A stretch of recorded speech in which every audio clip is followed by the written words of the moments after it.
시편 53편 역시 다윗의 마스길입니다. 인도자를 따라 마할랏에 맞춘 노래라는 설명이 붙어 있습니다. 마할랏이라는 단어는 시편 53편과 88편에만 나오는데 학자들은 우울한 가락에 맞춘 것이라고 해석합니다. 하지만 정확한 뜻은 알 수 없습니다. 무엇보다 시편 53편은 시편 14편과 거의 같은 내용을 다루는 시입니다.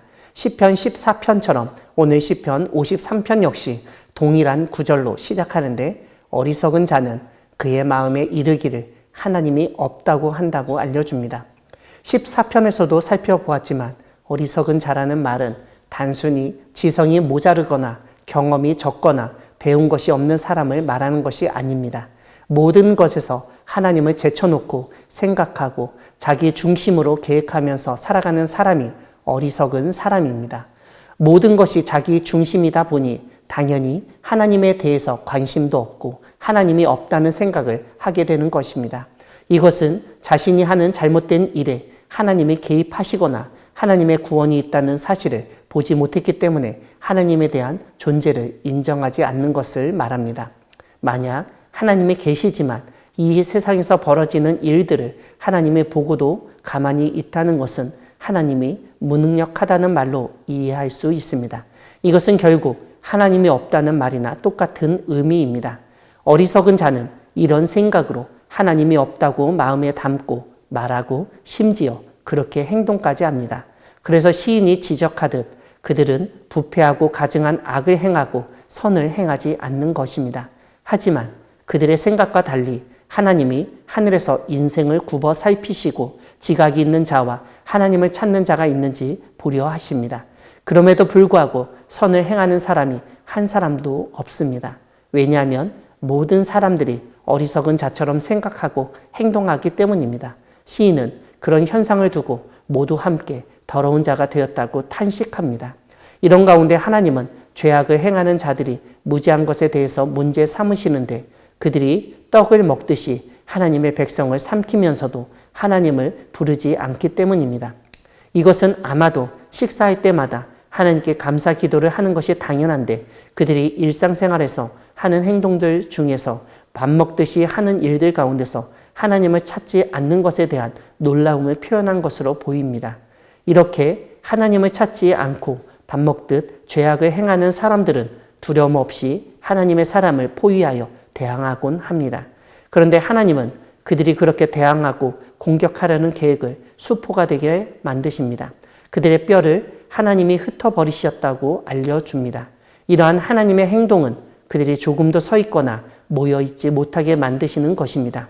하나님이 그들을 버리셨기 때문에 더 이상 하나님의 사람, 지각 있는 자, 하나님을 찾는 자는 수치를 당하지 않게 됩니다. 오히려 어리석고 악한 사람들이 수치를 당하게 됩니다. 이러한 일을 경험한 시인은 시온에서 이스라엘을 구원하여 줄 자 누구인가? 라고 묻습니다. 당연히 하나님이시라는 점을 드러내는 수사 의문문입니다. 하나님이 자기 백성의 포로된 것을 돌이키실 때에 야곱이 즐거워하며 이스라엘이 기뻐할 것이라고 시인은 알리며 오늘 시를 마치고 있습니다. 사랑하는 광야교회 성도 여러분, 하나님은 이 세상의 인생을 굽어 살피시며 우리의 인생 가운데 살아 역사하시는 분이십니다. 오늘날에도 아니 지금도 우리 주변에는 하나님이 없다고 생각하고 말하고 행동하는 어리석은 사람이 있습니다. 그들은 자신의 눈에 좋은 대로 판단하고 돈만 생긴다면 옳고 그른 것을 판단도 하지 않고 행동합니다. 무엇보다 하나님이 없다고 생각하기 때문에 돈이 최고이고 힘이 있는 사람 말을 듣는 것이 자신에게 가장 좋은 길이라고 여깁니다. 하지만 하나님은 그들의 행동을 다 살펴보시고 무엇보다 하나님을 찾는 자, 지각이 있는 자를 괴롭히는 그들의 행동에 제동을 거십니다. 그들의 뼈를 흩으시고 그들이 버림받게 만드십니다.